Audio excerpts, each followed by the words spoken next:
and welcome to the spiritual channel. I'm super excited because I'm doing two interviews today, and I'm interviewing one of my favorite interviewers, and that's Luisa from the Passion Harvest. So if you're here right now, hello, and I'm going to have her on right away. And we're going to be talking about the things that we learn from doing interviews with people who have had NDEs and other spiritually transformative experiences. And then we're going to do a deep dive into stepping forward into the light. And we're going to talk about how you can become your best self, in the sense where we want to help you gain the courage to step forward and live the life that you've always dreamed of. Okay, so Got Stuff is here, Paul's here, Lynn's here, Chris B is here, Shelly G is here. My goodness, you guys. If you're watching this on the replay, say hello. And if you'd like to fast forward right away as we get right into things, please feel free to do that too. Okay, don't forget to comment below if you have questions, because both Luisa and I will be coming back and answering them.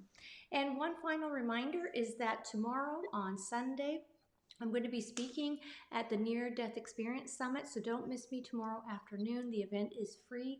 Please check out Trisha Barker's channel to get your access there. Okay, so without further ado, let's get Luisa on. Hello, Luisa. Hello. Good to see Thank you. you so much for having me on the show. I love your introduction. You're so calm and relaxed. When I do it, I haven't done many lives, but I can't keep up with all the comments and I don't know where to start first. So this is good practice. Excellent. Well, I've watched some of your lives, and that's actually what inspired me to reach out to you and ask you to come and be on the show. Now, before we go anywhere, Luisa, I want to introduce you to my audience, and also Shelly G is a room monitor. That's how I keep up with the comments. And I always Oh, ask her if everything's okay. Is there any echo or anything? Okay. Nope, no echo. So we're good to go. So, in case you haven't met Luisa from Passion Harvest, she has a channel where she also interviews near death experiencers and other spiritually transformative events.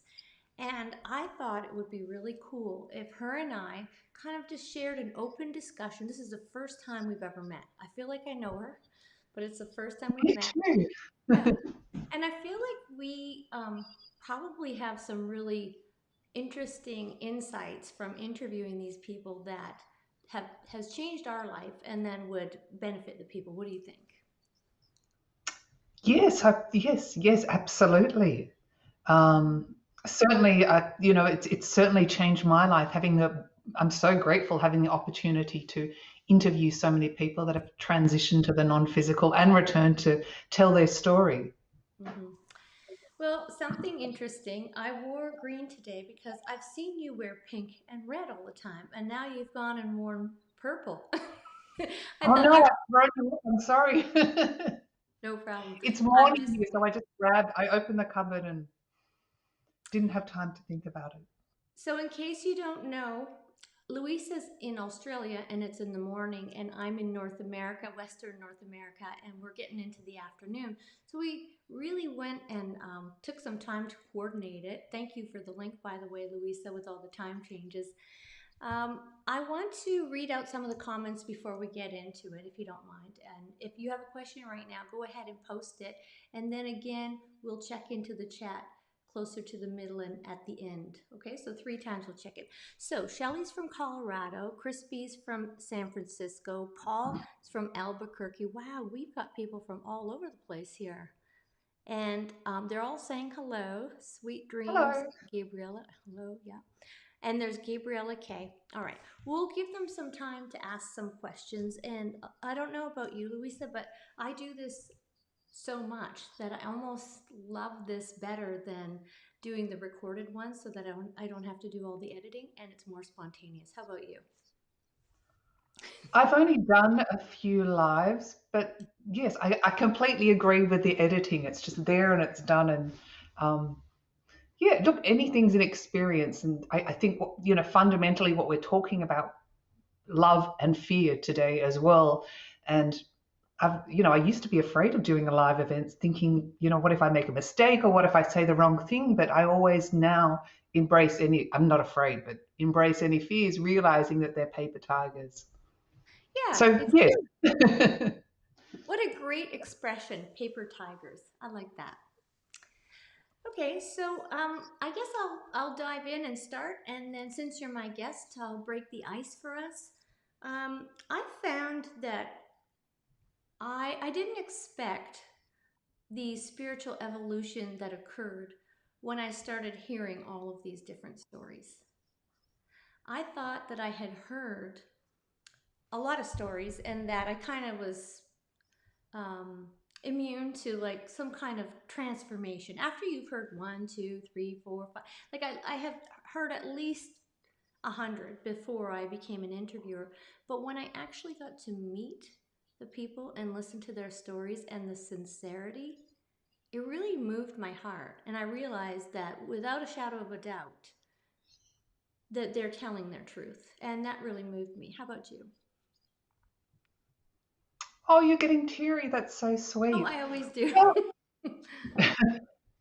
I have to be honest. When I started Passion Harvest, I kind of was fumbling in the dark and I hadn't heard a lot of near death experience interviews. I always come from a place of no judgment and I always, trust people and what they say. Um, oh my gosh, what was your question? I'm a really Oh, no, bad. no worries. I'm It's much better at morning. interviewing. I hadn't heard a lot of near death experiences, but it has changed my life fundamentally and hopefully the audience. But when I started Passion Harvest, I just wanted to interview thought leaders across the globe to inspire others, and near death experiences was incorporated in that. What I've discovered for myself, aside from the incredible stories and from atheist to believer, from all different religions, and the most remarkable experiences of unconditional love and how people are fundamentally changed afterwards, is that people are so brave coming on the show and speaking their truth, despite if people think they're weird or strange or to be judged. I think that's such a powerful thing as well, to really own and honor your uniqueness and your specialness. And that's what blows me away time and time again. Yes. And, they do get a lot of criticism. Even, I'm sure this happens to you where there's comments in there that are undesirable comments, and then you have to weed them out, or you have a filter where you have to weed them out. And one of the most common that I find, and I'm kind of letting my audience in on the behind the scenes. And behind the scenes, I get a lot of, oh, hey, are they just selling a book? That's why they came. They're just trying to in it for the money kind of thing. And so my response to that is always like, first of all, anybody who has organized their experience to such a degree that they can actually write a book, I want to interview that person, because if somebody's not used to speaking, or they don't have their story in order, it's very difficult to interview somebody who's like, they've got it together. And then secondly, I think this is work. This is what they do for a living. They transform souls and transform lives, and they also put their um, I don't want to say reputation, but their neck on the line. Like, some of these people have jobs that maybe are not that well, they could get in trouble, kind of thing. So yeah, what do you think about that? Um, yes, of course, some of the guests do get negative comments. I don't, unless they're extremely negative, I don't delete them. I just don't comment on them and ignore them. And I think everyone has the opportunity to speak how they feel. I mean, I don't know why people would make a negative comment. Why comment anyway? But yes, I agree. My gosh, I Mhm. started writing a book years ago and I still haven't got around to doing it. But writing a book and speaking your truth and not even getting into trouble. It's like when I first started Passion Harvest, I just left the corporate world, and I remember when I posted my first podcast, it took me 3 hours to press the upload button because I was so afraid of what my family and friends would think that I was really weird. Now I don't care. Now it's, doesn't bother me at all. I love it. I embrace it. But yes, I, I honor everyone that expresses their truth. And not only that, it's their healing as well. I was saying to a guest the other day, do you get sick of constantly speaking about your experience? And he said, not really. Each time it's different. Each time it comes from my heart. And I'm not only healing myself, but if I heal one person or say one thing that makes another person smile or offers them a bit of hope, it's worth it. So Mm-hmm. it's funny. It's like 3 points here, which I just wanted to say. When I interview the guests, we're all so interconnected. We are. They're doing their healing on themselves, speaking their truth, whatever capacity it may be. They're offering healing to the audience, and they're healing me as well. It's like one beautiful, constant, energetic web. I think we're also interconnected. I see it almost like a spider web of energy, all connected. I agree. And I think there is sort of a web of healing that's happening all the way around. And I think by listening to it, like I feel that other people's experiences are an opportunity for me to grow and heal as well, as like facilitating the space and the openness. As far as leaving it open or removing a negative comment, I think there's two ways to look at it. I like your way, and so does YouTube, because they like that algorithm. Because the more comments, the more views, and the more interaction, I do like it. And then I have this other part of me where it's like I feel like I want to create a safe space. And yes, there are so many powerful opinions out there, and I feel like I want to refine my room, for me anyways, and it doesn't have to be this way, into a place where people can step forward and say, you know what, Sylvia, yeah, I do believe that, but I don't believe that. Or this is really how I feel. I like the safe space. Anyhow, so what is your favorite part about interviewing people? um,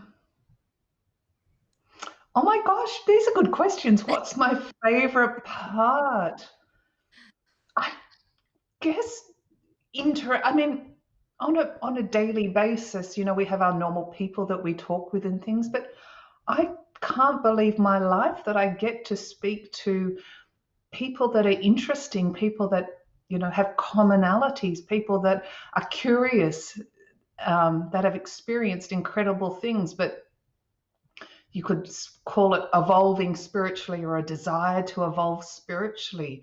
Mm-hmm. Um, all those elements, people that ask themselves questions they don't know the answers to. You don't come across those people necessarily in a day or even a week, but I guess each time I find insights and I get excited to have the opportunity to share it with the audience. And yeah, Hmm. it's inspiring, and not only for me, for everyone else. Yeah. So I noticed that you started doing live sessions as well, and that's actually I watched you doing interviews when I was heavily doing interviews, and then I got into lives and I saw you, and I think it's fun to share a behind the scenes. Like I feel like you're kind of like a comrade, so to speak, because even though we don't know each other, and when I started doing interview after interview, and I was getting like upwards of 72,000 views on a video, I started to feel a little bit anxious. Like I had to get another one, and another one. And I felt like the place where it was coming from, I needed to slow down. I needed to rewind. And I feel like with near death experiences that people can't get enough of them. And I get it, because prior to interviewing, I couldn't get enough of them. But there comes a time where we have to take a deep breath and kind of integrate that concept that there is life beyond this experience, and to actually stop and listen. Like I'm thinking about somebody like David Ditchfield that talked. Did you interview him too? Yes, Yeah, and twice actually. yeah, he's so when he Oh, talks, he's gorgeous. I love him too. And he talked about the cascading stars, like it was like a waterfall. I mean, Mm. my mind was blown, and I had to just actually, I didn't want to treat it like it was my job. I wanted to be part of that miracle, of that he actually did this and that I could potentially, when my time comes, experience something like that. And I feel like it's transformed me completely. And I imagine the same with you too. Have you had any spiritually transformative experiences, Luisa? I've had many. Tell us one. Oh my gosh, I've got so many. So I just want to say I've only done a few live events. I'm starting to do more and I'm going to do some live interviews. Um, I have like a series on the channel on Passion Harvest called Luisa TV, where I talk about each week about different things. I do series, so I've done afterlife series when I've connected with the afterlife, or past life memories. I've done 4 past lives, one's in the Civil War. So, but oh my gosh, I guess the most powerful thing that's happened to me in the last, well, gosh, strange things happen to me all the time, and I don't know why, but the most amazing thing that's happened to me is my future memories. Do you want me to talk about that?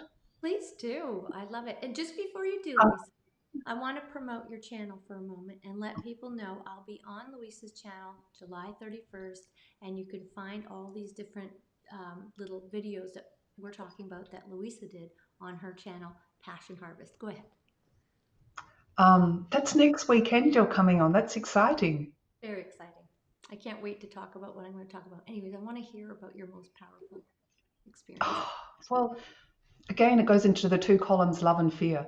But so future memories, it started off, and I call it future memories because I've had many past lives, which I talk about on the show. But this is me in the future as Luisa. So I know I'm not another person. It happened about 3 years ago. And the first time I was always awake. I wasn't in meditation. I was walking along the street, and all of a sudden, I my consciousness shifted, and I was in another reality, and I knew it was a future reality. The first time I found myself in a car as Luisa, as a soul, and there was a soul next to me, and it was that real. I actually thought I was being kidnapped. Mm-hmm, um, mm-hmm. so this happened 3 years ago. I'll just speed it up. So happened over the course of a year and a half. I travel in this car with this man, with this soul. Definitely the geographical location was in Europe. And we kept traveling. I got to know him. We eventually arrived at a house. Uh-huh. And we arrived at the house, and I, as a soul, positioned myself in a cupboard and watched him walking around the house looking for me. He didn't consciously know that that I was there in his humanness, but his soul did.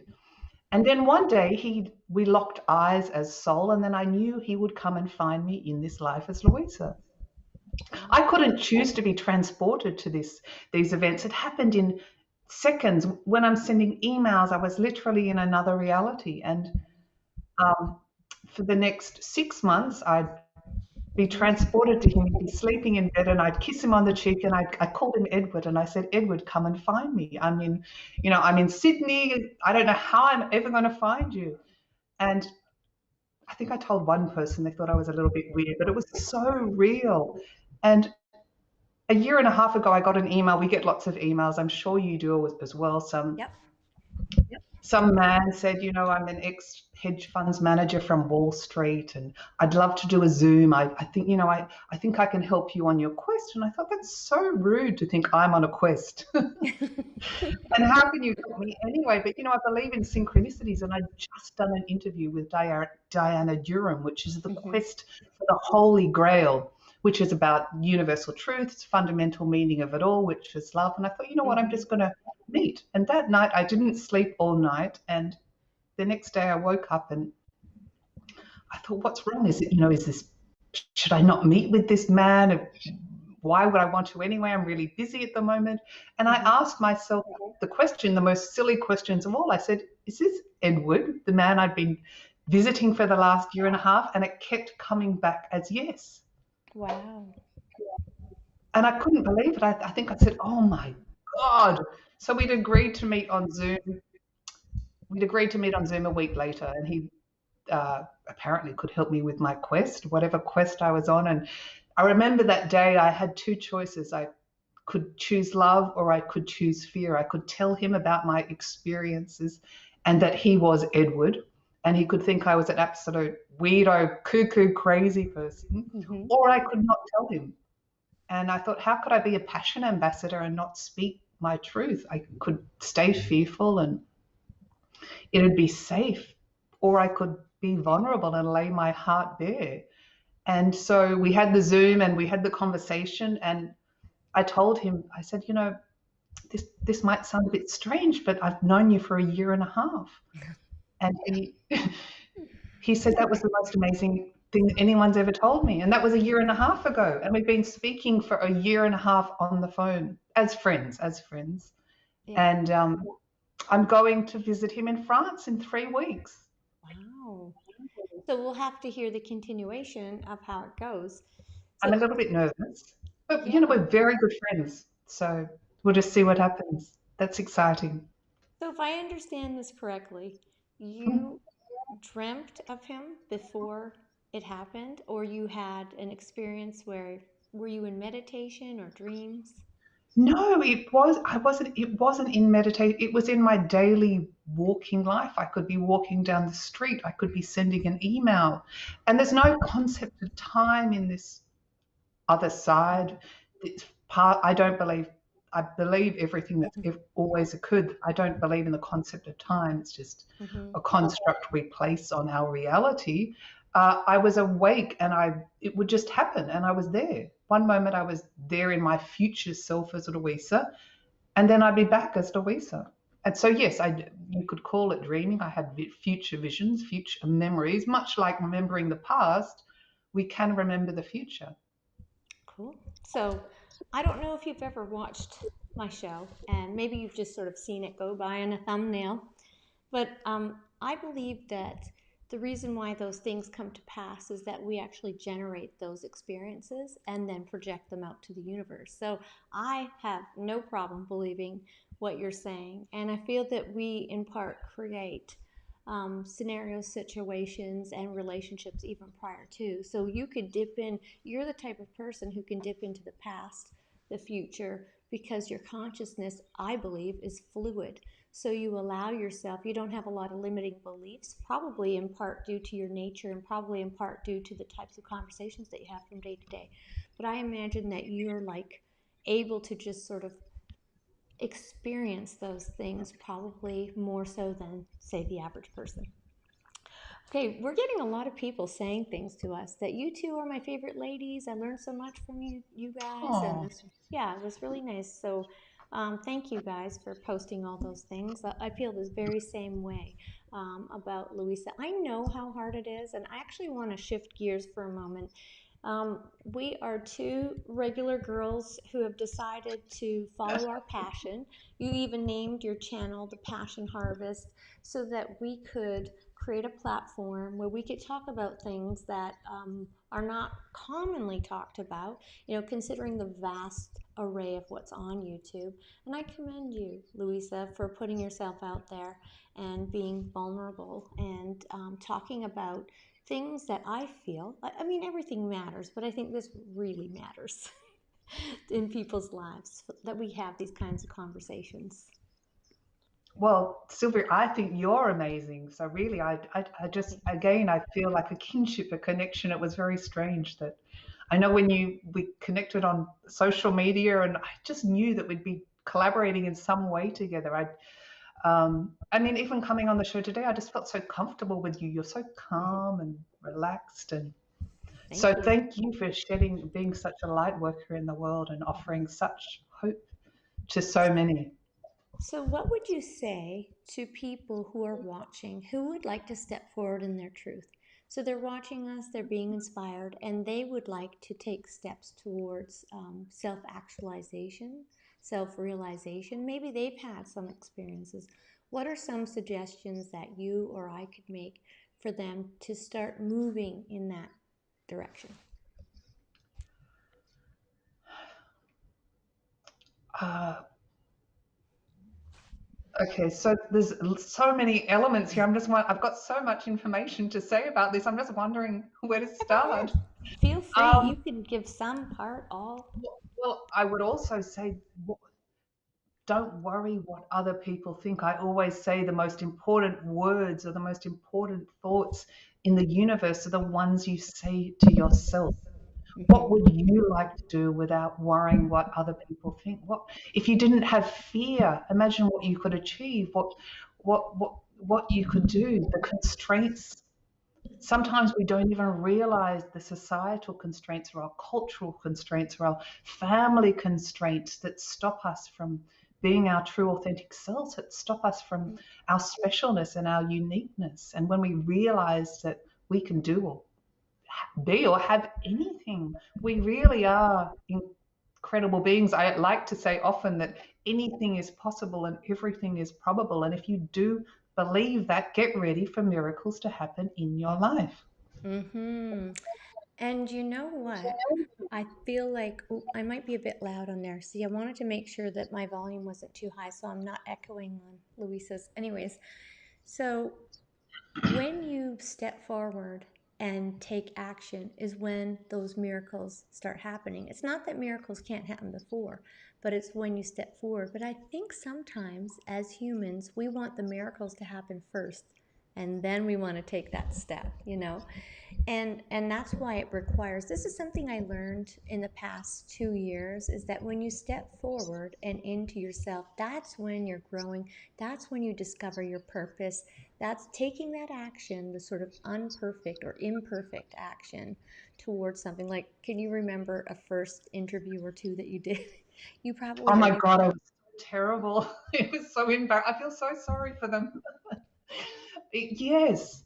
You know, yes, I do. And when you realize that you can, I mean, look, as you mentioned before, our consciousness does create our reality. If you believe you can do it, you can do anything. You absolutely can, but you have to believe it and not necessarily focus on your present reality that you're experiencing. Your Hmm. whatever you do right now is going to create your future moments of now. Oh my gosh, say that again. That's a frame moment. Say it again, Luisa. Oh God, what did I say? Whatever you do right now is going to create your future moments of now.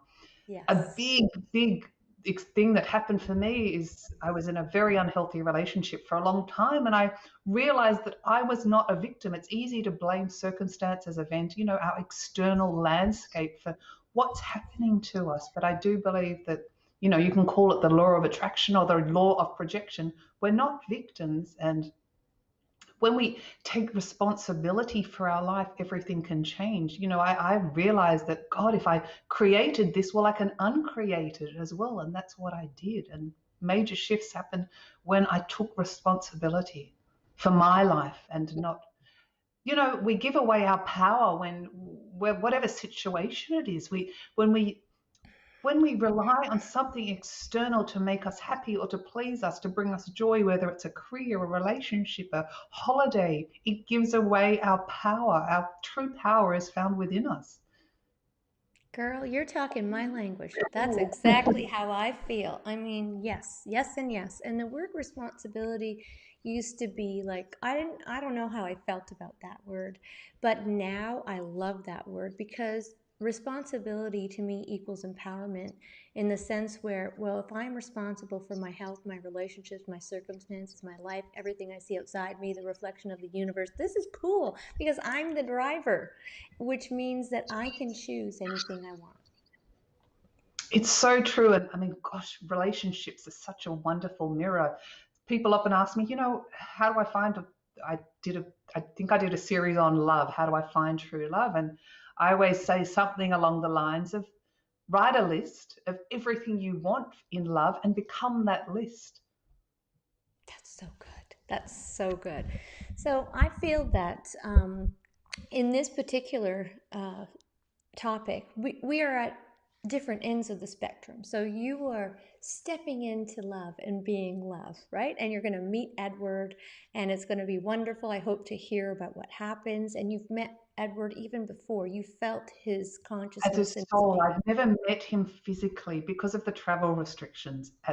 I've never met him I Right. mean, we've spoken on Zoom and things. Yeah. but what's Zoom, right? So Exactly. you'll feel the chemistry in Oh my the God, I'm excited and nervous. yes, and the vibration. And I'm at the opposite end of the spectrum. I've had the opportunity to be with the same person, believe it or not, hold your seat, 30 years. But And that's amazing. yeah, what's amazing is that it's sustainable that way. Like the mind, because we create as we move, we're manifesting and creating in our thoughts. That I've been able to sustain that thought, and it's actually been great in that sense. So I know that relationships can be a source of joy, of excitement, of pain, of sorrow, of a lot of things. But the most thing I feel about that, there's the exciting part where you're about to step into. Love that. I love it. And then there's the exciting part where you can actually create a partnership that is working and functioning. So we have some questions here. I'm Okay. just going to pull some out. Definitely were some of these people's favorite interviews, which is lovely. How do you how do you choose how do you scroll through all the questions? I'm asking you tips. I You've just got you've got someone to help you. I do. I have Shelly G, and Shelly G is the room moderator, and she's actually going to be coming and doing some shows with me. We're going to start one. We're going to do like Word Wednesday or something. She's super good with scripture, which is a perfect segue to where we're going to go. So I Shelley G, struggle. thank you. You're Yeah. amazing. Sorry. No, no problem. I don't know. Honestly, I just keep doing it. I'm doing it. I'm not sure where the ability came from, but so I get asked this question a lot, and this is a question that when I see it, I always want to kind of shrink to it because Um, it is such a loaded question, and it's what do you think about organized religion? I'm not going to put you out there to have to answer that, but I would love to sort of tackle it together because I suspect you might feel the same way as I do. I actually have no judgment towards it. I think that whatever way you need to find God is a good way because you're on a path. You're on a path to find God.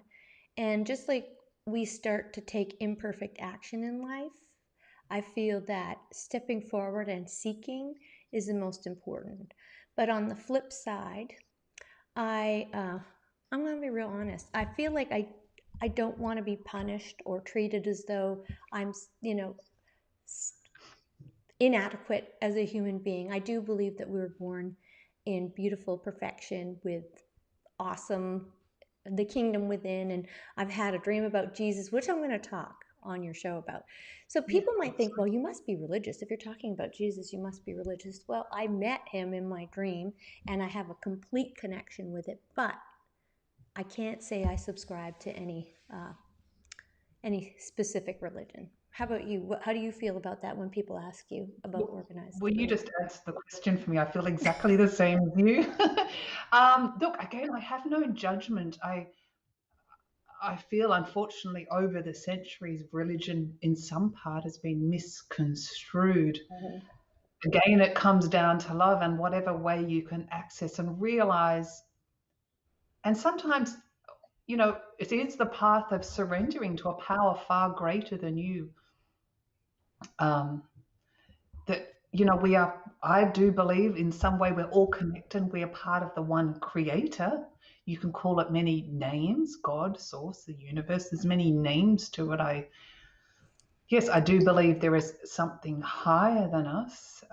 But as you said, whatever does it for you, whatever floats your boat, or whatever the right terminology is, as long as it promotes love and kindness and the essential values. I think that's what it all comes down to. Okay, so I'm going to shift gears because that's an intense question. And so I want to sort of shift the vibe for a second. So I love Australia. You were in Australia. I've been to Yes. Australia 5 times. Like, I love it so much, I want to Wow. move there. Oh, yeah. And tell me, are you Australian or are you just visiting Australia? I am Australian. Ah, love it. I have lived overseas often, but yes, I am Australian and I was born here and I Nice. have lived here for many, many years. It's a beautiful country. And where you are, I love where you are as well. Yes, yes, it's amazing. The sun is really shining today, and I live in the northwest coast, and I'll tell you what, it's heavenly.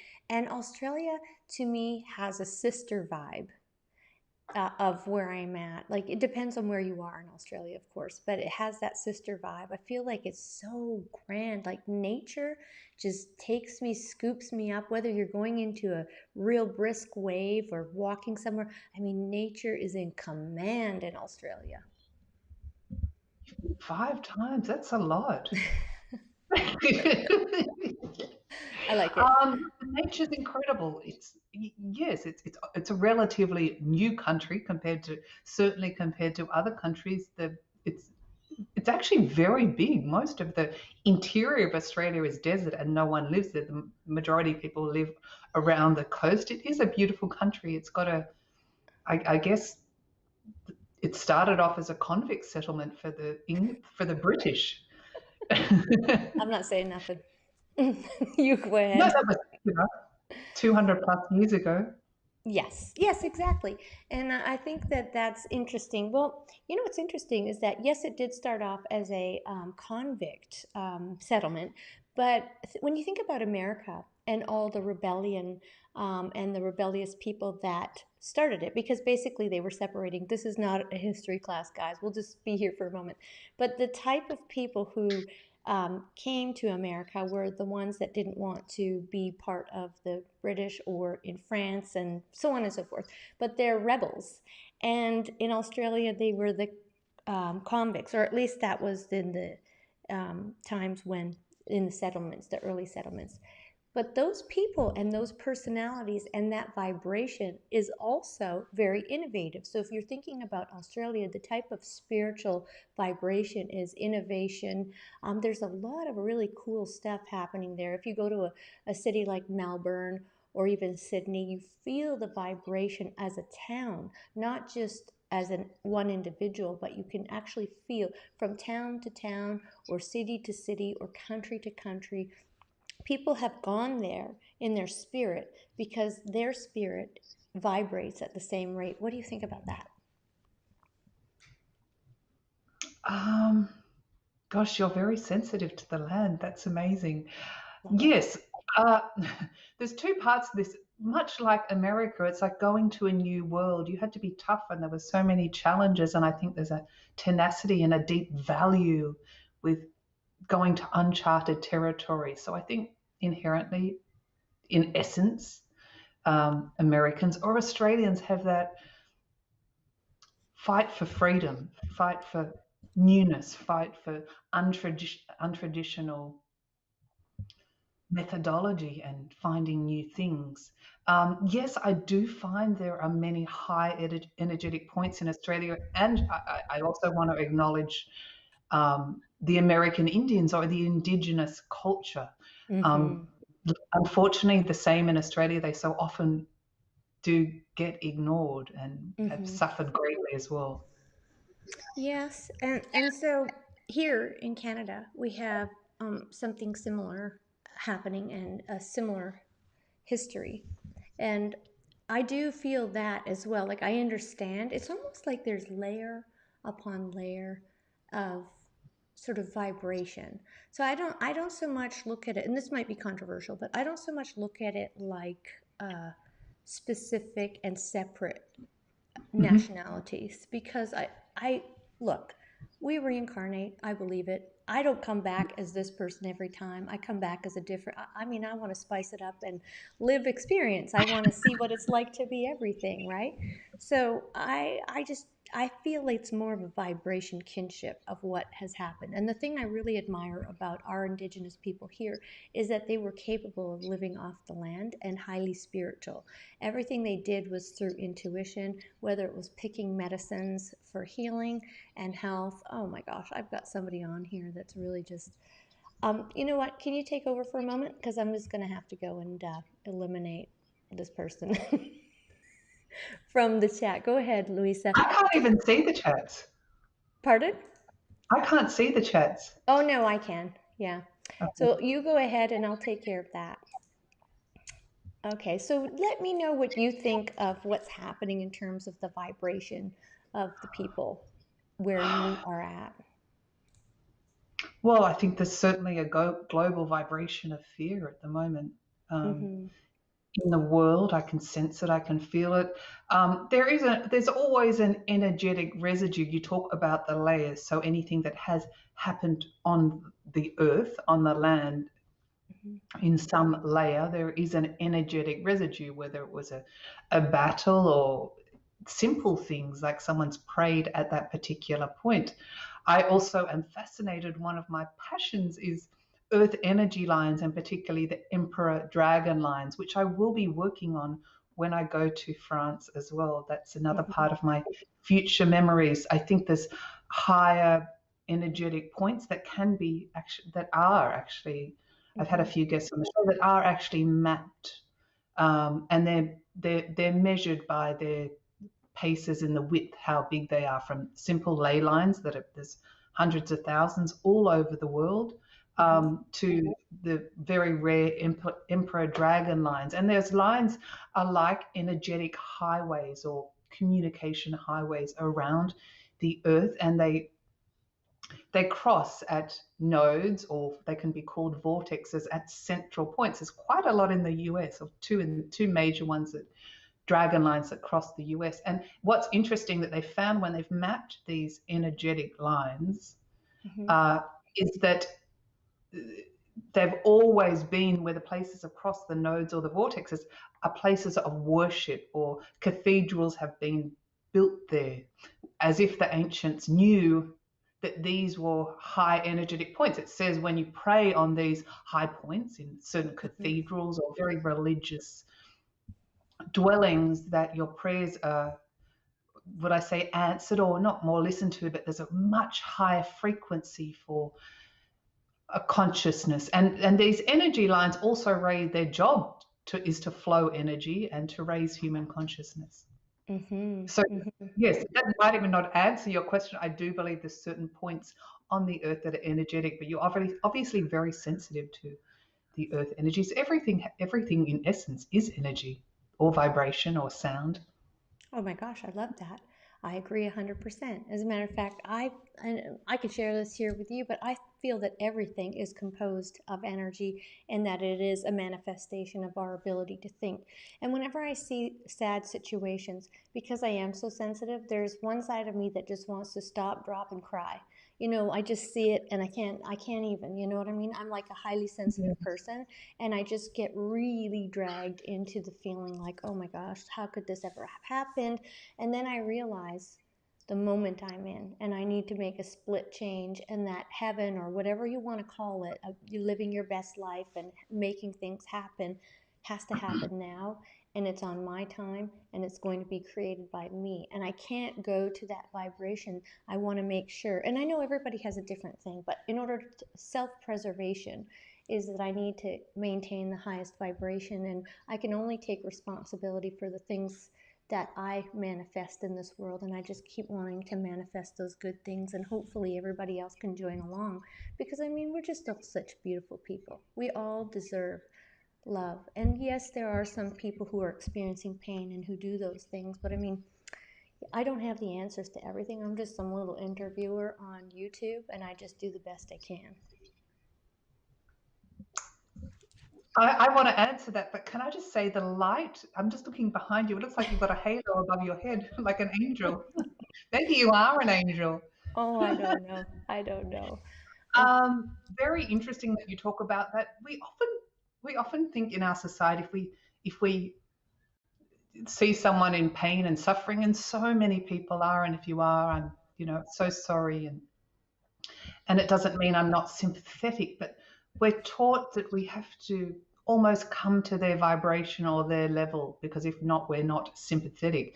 Mm-hmm. I think of us like tuning forks, and it's perfect that you mentioned that you need to stay on a high vibration. How can you be a beacon of light if you lower your vibration? You're actually doing them a disservice. So you're asking them to come up to your level. So I think that's a perfect way of describing it. Yeah, and I feel like we have so much to learn from all different cultures. I'm not just Oh, saying that yes. in a Pollyanna way, I'm talking spiritually, because each culture has their gem to add. And when all the gems are unified, it's a treasure chest. And ultimately, we're all here for one another. It's kind of like, you know, the world and the accumulation of all the people are an asset to ourselves, and all the talent and all the wisdom and all the spiritual wisdom and all the practical wisdom and all the medicine wisdom, we should collectively collaborate. But I feel like it's a bit of a slippery slope today. Everyone's worried about the downside, and I think we need to really pull it up. Even though we are just two YouTubers, I think that there's the possibility. I think anything's possible. You said so. We need to Yes. raise the vibe and let them know that, hey, this is good. Let's invite people on our channel so that people can have a better dialogue and understanding of the pain and overcoming it. Yeah, that's how I feel. So we have a big job to do, Luisa. Yes. Yes. Yeah. One world at a time. Yes, and that's why I think it's so cool that there's so many of us. Like, people might think, well, doesn't she have her own show or whatever? You have a vibration where you're going to meet people where they're at, and I have a vibration, and we're going to meet people where they're at. And FYI, if you're watching and you can't chat, I'm so sorry. I just had to put the chat onto membership only just for a moment so that some people can, not chat. I didn't know how to remove it. See, that's one thing I didn't know how to do, Luisa. I didn't know how to disable. Anyhow, so I feel like since I have the opportunity and you're here, I would love to ask people to ask you questions about Sure. being an interviewer. So I'm going to give them a moment to ask questions about being an interviewer, and I'll remove the actual chat delay there and save it. There we go. And then I also wanted to ask you, is there any message that you would like to impart in the world from all of your accumulated experiences? Gosh, I always ask my guests these questions, and now I'm thinking, okay, let me think. Sure. um,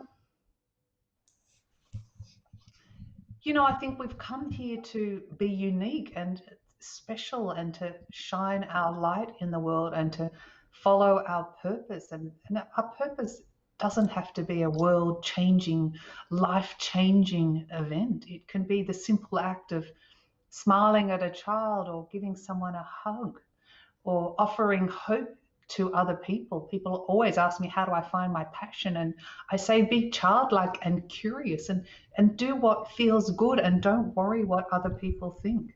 Only worry what you think. If you know you act from a place of love and you're honorable, you can't go wrong. And I can't tell you what to do. I can only tell you what works for me. But operating from a place of love, always think, I guess, what would love do in any situation, and how can I act like that and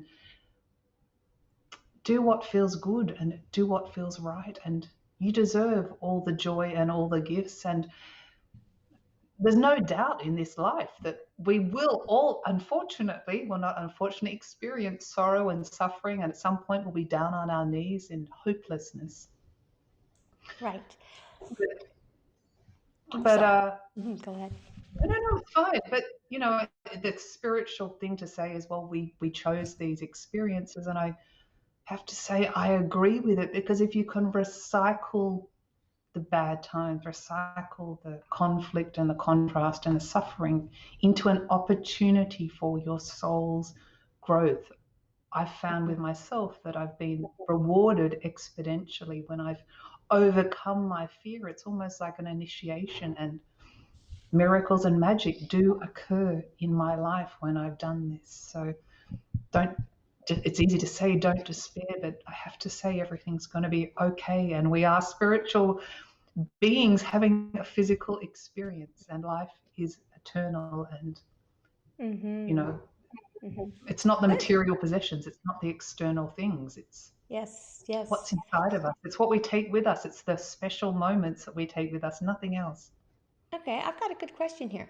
So first of all, thank Okay. you, Sydney. Thank you, Charlotte. Thank you, everyone who is Oh, posting. Sydney. Thank you. Yes, yes. Is Sydney one of your viewers? Wonderful. No, And no, but I'm in. me. Oh, I see. Okay, good. So Paul Augustine says, do you have any thoughts about the uniqueness of this pivotal time? So I'm going to answer it and then I'm going to pass the mic to you, okay? We'll just like do pass the mic. So I think you're probably not going to like my answer. I think that every age has had its upheaval and it just goes in a rhythm. It just so happens that in the past 50 years that I've existed, I don't like I haven't seen so much of a rise as much as right now. But I do recall being around 5 years old and everyone talking about the end of the earth. And so I think that by nature we have a biorhythm. And do I think nothing's happening? No, I didn't say that. I'm saying that when people as a collective consciousness are going through evolution, they're testing the boundaries and they're testing their ability to manifest. And this is manifestation class in live, real live action. And it just shows you how collectively we could easily be like the stars cascading down. I mean, we just sort of trickle into one another because we are unified. That's my perspective. I feel like when, it's kind of like you're on an airplane and there's turbulence. Everyone's looking to everyone else to see if it's okay. I know I do that. And I know people are looking at me. If I start crying, they're going to start panicking because that's the situation. I feel like I'm on an airplane and we're going through turbulence and I know we're going to land. The thing is how are we going to interpret the ride? That's how I feel. How about you? Well, you said it perfectly. I don't know how I'm going to even, I guess I could, it's, we're talking about the current climate of, Correct. What we can't say oh on my our gosh, channels, I it's don't such a know. controversial subject and I have to be political. Well, I don't have to be anything. I can do whatever I want, but I'm trying to be sensitive to everyone's views. I feel personally that there is a global fear on the planet. Hmm. Um, I'm just thinking about my words. I You could think think it's about it. I think it's amazing what happens when you turn off the television and you actually think for yourself and perhaps you look at some alternative media just to get a different perspective on things and realize perhaps your thoughts are not your own and to get curious. I mean, curiosity is just such a wonderful gift where our birthright is our freedom. In each moment, we have a choice to choose to be free, and we do this by, education. One of the fundamental things that we can learn and teach ourselves all aspects of life and what is happening in our life. I mean, even just my silly personal travel. I keep getting knocked down, and there's so many obstacles, but I think if we can learn to flow a little bit more and flow through life and not butt up against, you can't push energy away, you can't push fear away, it always comes back. But if you can flow through it like down a downstream river, I think that's the best way to approach it. And again, we create our reality through our consciousness. So mind your internal landscape, mind yourself, and watch what happens on the outside and stand strong and stand in your uniqueness and your specialness. And I'm a positive person, so I do believe that it is a process of Hmm. evolution. It is a process of consciousness. And Yeah, yeah, exactly. And that's really all there is. And well, I was going to say something. It's wintertime there, isn't it? Because I've got a tan yes, and I feel like I'm really like the contrast is big. So it's winter in Australia and summer where it is here and doesn't even get nighttime until, yeah, I saw those colored lights too, Newfie, and that was a pretty funny comment that you put on there. They're actually writing some pretty funny stuff on here. Um, I agree with you, Luisa, and I feel that when we shut out the opinions and the ideas, there is a lot of opinions going on right now, and it does seem to. Is it because we have so much media available and accessible? Has it always been this way? Probably. I bet you it's because we have so much media. And I think it's because we can hear it and it's nonstop. It's on the Instagram feed, it's on the YouTube feed, it's on the Facebook feed, it's on all the feeds, and it's on the television, it's on the radio. And I think it's overwhelming. I think people are a little bit sensitive and they're feeling bombarded and they don't know which way to go, or they pick one way and kind of just run with it. And that's really not how the natural evolution happens. I feel that people feel a bit of pressure to choose and pick and decide how things are going to be. And I say what you say. Relax, turn off the television, turn on, get a book or just relax. Maybe not a book. Just relax and go out into nature. Just watch your YouTube channel. That's it. That's it. What I like to go to nature. How about you? Do you do any nature trekking? I love nature. Yes, I do. I'm actually an ocean swimmer, so I do long distance ocean swimming. Oh I my was speaking to a friend of mine. They said, "Oh my gosh, how can you do that with the sharks?" But I try not to think about it. God. Actually, it's winter now, so I'm wearing a wetsuit. I thought the other day I looked a bit like a seal, but yes, I It's love the ocean and I love being in nature. I couldn't live without it. I would find it very hard to live without nature. It's very important to me. Me too. And I want to talk about nature, but I also want to give a shout out to near death experiencer Brooke Grove, who I think you just interviewed, and who I, Yes. yeah, she's here. We want to say hello to Hi, her. Brooke. Want to say Just this hi to week. her. She's right here. And I want to say Hello. hello also to Okay. Mitchell and Newfie. Yeah. And so she often drops by because I also have a kinship with her, and I really enjoy her vibe as well, and I enjoy your Did vibe. I just see a pink microphone? Yes. Oh, that's so cute. I like a lot of pink. I was going to wear pink, but I wanted to honor you I because I was see that too. you always wear pink. And I thought, well, I'm going to wear green because I know she'll wear pink. But yeah, on a more serious note, I go into nature to decompress, and I feel that nature has the vibration of balanced information.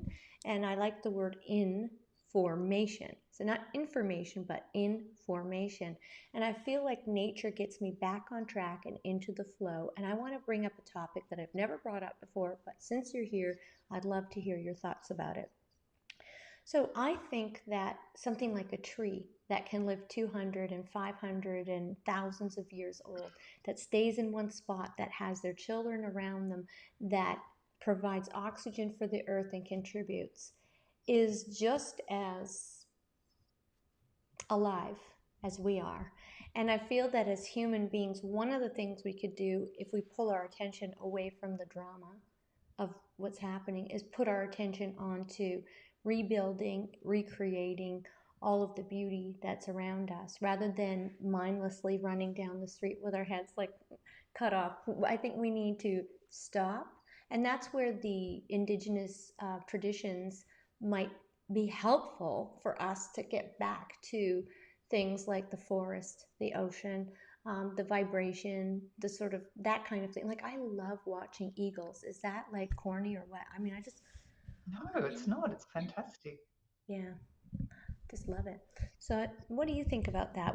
How does Um, being in nature help you? I think, oh, well, obviously it has a very high vibration. I think, nature is just so patient. It doesn't, we so often focus on the past or the future, but nature is just now, and it really makes you, if you take your headphones off, you be quiet, and it in turn gets you to know yourself and be present in the now moment, which is where we create everything from. Nature does have elementals. I've done work with elementals. Each tree has a nature spirit. In fact, I did an episode a while ago where a, a, a, a tree spirit came to me. I was sitting in front of a tree, and it gave me the answers before I asked the questions, and it told me that I was energetically tied to Australia. So I had to ask permission to leave. And the next day, I got my permission to leave Australia and I booked my flights. And that was a couple of weeks ago.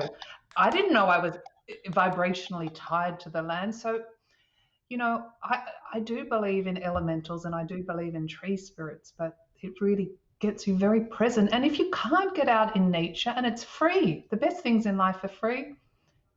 A man contacted me about his beautiful bonsai plants, and he said, "Is this enough? I love them. I tend to them, and it brings me such joy." And absolutely, if you can't get out, bring nature inside. Yes, yes, exactly. In every way you can. I remember living in the city and listening to what do you call it? Ambient music with nature sounds. I mean, you just do the best you can, right? I mean, if you live in a city and it's a concrete jungle, then I understand. Maybe there's a park you can get to and things like that. But if you do have the opportunity to go out in nature, I can't even believe you talked about the tree spirits. I'm so into that, and it's something I've never Oh, covered. We got to do a whole show oh, I've on. done a series on elementals and nature spirits. Oh, I love that. And yes, I do love it very much. And Sylvia means, I think it's maiden of the forest. I feel so Oh, connected. wow. Yeah, I feel so connected to the forest. And I get what you're saying about being energetically connected to the land. That's why I kept going back to Australia 5 different times because intuitively, you know, I'll be really honest. It sounds a bit like, oh, fancy you traveled 5 times. It wasn't even like that. It was like, I got to go there. I got to go there. It was like I was pulled to Australia and I That's how I felt felt about Canada. I've only been there once, but I felt I had to go. I had to go. Canada is very majestic. It has more of a, I guess it depends on where you go, but it has more of a survival, rugged air to it. It has more of a freedom edge and a survival edge because it is so much survival. When it's cold, it's very cold. When you're in the mountains, you're in the mountains. I mean, it is rough and rugged, and it is at the same time the most splendid energy because from where I go and where I live, there's not a lot. I mean, you can see behind me. I mean, I can that's, just see the halo behind above your head. That looks beautiful. but there's trees, and then just down there, there's the ocean. So I feel I connect spiritually with Canada, particularly Western Canada, because it really doesn't have the same settlements for as long as, apart from the Indigenous people that were here. So we're kind of new, I guess you could say. And I feel Newfie can speak up to this too because he lives on the same island. I live on an island. So you know I've how been New Zealand. Oh, great. Wonderful. And you know what I'm talking about. And I feel the vibration. And when I wake up, even people have told me that the broadcasts I do here versus, say, for example, in California, there's a whole different vibe to it. I like the desert and I like the rainforest. I like extremes in the sense where I want the experience. I want to feel the, the dead silence of the Mojave Desert. And I want to feel the rain revitalizing my soul. Hmm. That's how I feel. It's absolutely beautiful, and I think it's amazing that you're so connected to nature and you honor that and appreciate it. So I think it's absolutely wonderful. Canada, yeah, I spent quite a bit of time on the west coast um, in Canada, and I spent a couple of months in the Yukon dog sleighing as well, which was Oh my amazing. goodness, that's really rough, isn't it? I So know. I found this interesting, and maybe you heard the same thing. So when I was about 26 or 27, I was listening to Deepak Chopra, and he was talking about how the same elements that are in my body are in a tree or in the earth, like iron or whatever molecules or particles that were in there. And I thought, yeah, like being a 27-year-old, I'm like, that's deep. That's deep, Deepak. And now I Yeah. realize that everything that I see, and I'll talk about it in my dream so I won't spoil it, everything I see is made of the same material, and that's creative source force. And then we project it out. And I can't wait. We're coming to a close. Oh my gosh, we already went over an hour. I can't wait to hear your love story, whatever direction it goes in. I Oh, can't. about the future memories. I'll have to come back on and we'll do one from France, and I'll tell you what how it's And going. before we head out, I want to share a fun thing too that happened to me the other night. I had a dream that I was flying in Siberia, and I was flying so fast that I was like, I couldn't slow down. So finally, I slowed down to this kind of, it looked like a ski lodge parking lot. That's what it looked like. I don't know if it was. There was this sort of futuristic looking vehicle, like a self driving vehicle. And I was like, hey, ladies, You're never going to believe this. I flew here and I can't get home. And they're like, don't worry. And I was like, aren't you going to let me in the car? They're like, you'll be okay. I was like, come on, let me in the car. And then I woke up from the dream. So there's something similar to the future thing that you saw with Edward, is that we're traveling through space and time, and one of our viewers asked us, do you think we need to elevate our consciousness to communicate with UFOs? And I know that's very popular. However, I think that define UFO, define alien. I'm pretty sure this is our galaxy and our universe, and we share it with a bunch of sentient beings that we're not familiar with yet. It's kind of like we used to think the Earth was flat, and we used to then think that the Earth was the center of the universe, and then we realized that not even the sun is the center of the universe. So we're kind of growing. I'm not really bedazzled too much about UFOs and extraterrestrials, because I think out of millions and trillions of galaxies with billions of planets in it, there's a good chance someone's out there. I agree with you. Again, our consciousness creates our reality. It reminds me of an interview I did with a Canadian, actually, Grant Cameron, who's been studying UFOs and extraterrestrial phenomenon for years. He said what's interesting is that, in essence, we create our consciousness. Every time he's interviewed someone who's been flying a saucer, they've been directing it with their own consciousness, and he wonders if it's actually right here in a different realm of existence. And it's just somehow we're tapping into that. We often think it's some far off universe, like the afterlife. It's not, it's right here. It's just on a different layer. Yes, exactly. So that sort of ties in with what quantum physics is coming out with, and what spiritual people are starting to discover, that it's a matter of dimensions. And then we could take it to Jesus. We can go through the whole, and Jesus talks about, in my Father's house there are many mansions. And he could have said dimensions, but at the time when he said it, nobody even knew what a dimension was. So there are many dimensions, and we can move through those.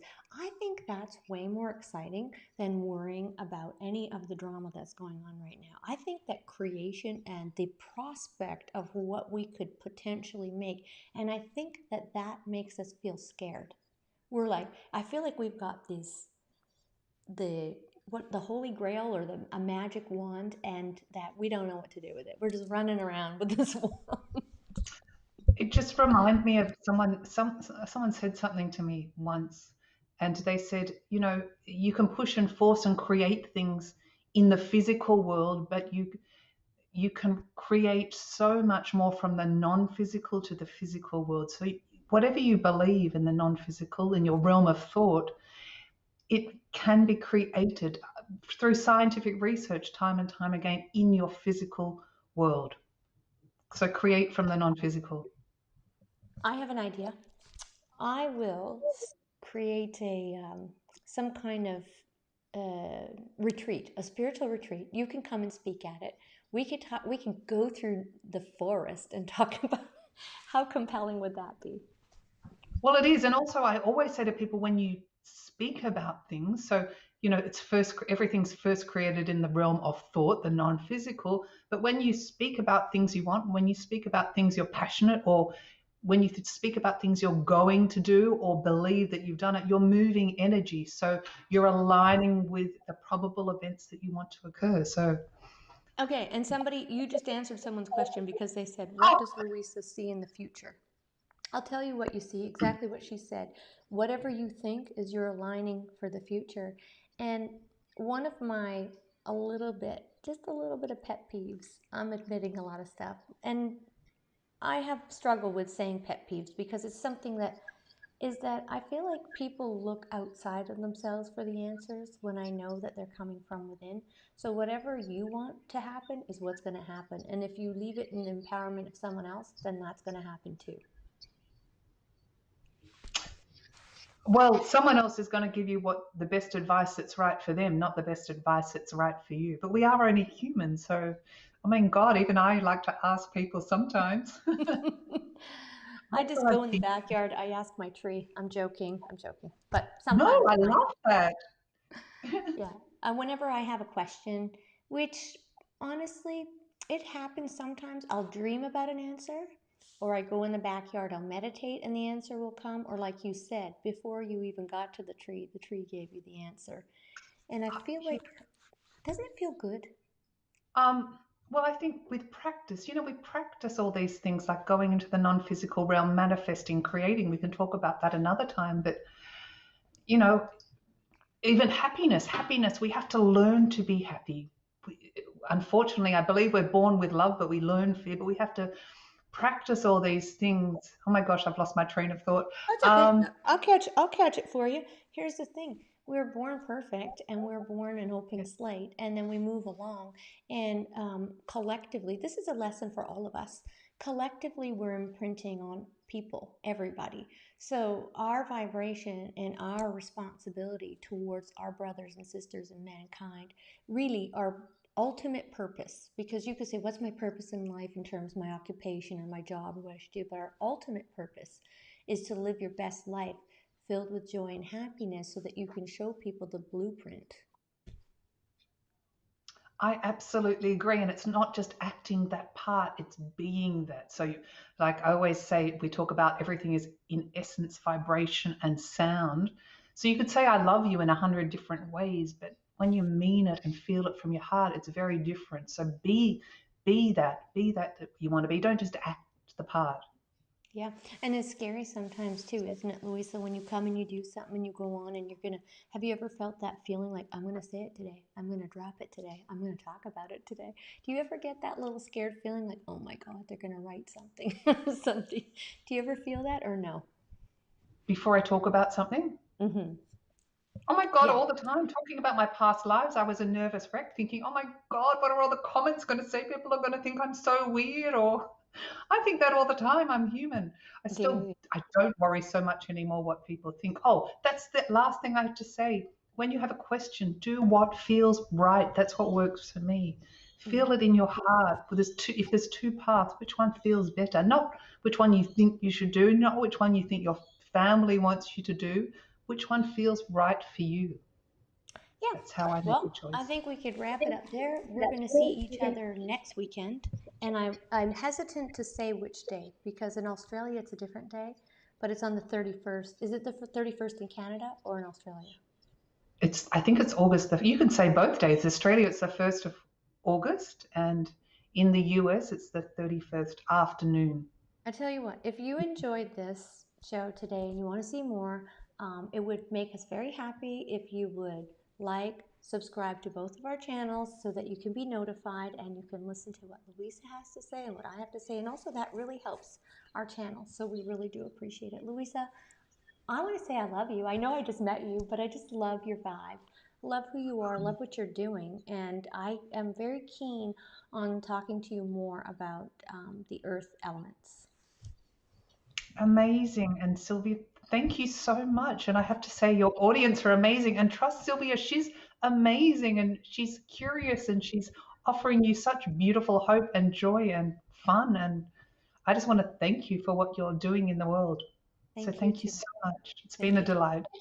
Thank you, audience. I loved all of your chat. Thanks so Bye, much. audience. And so long, Luisa. I'm just going to say goodbye to them, okay, Luisa? And I'll see you next week. Thank you so much Okay. again.